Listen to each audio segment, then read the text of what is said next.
Orang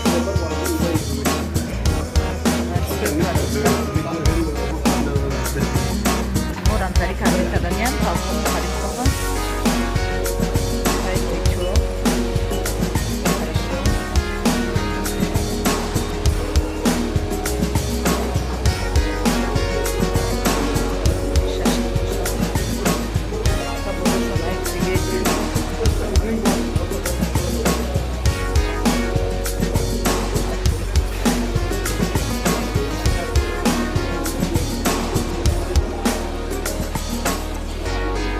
Ben de farm change.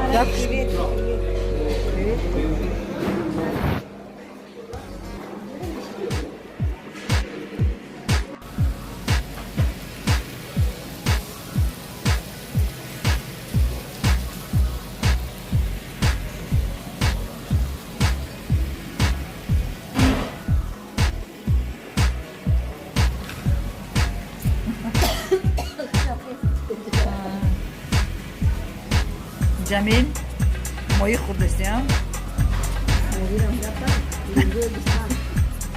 نخواهم خمویه به مزه سودایی تونینگ روسما بکنم.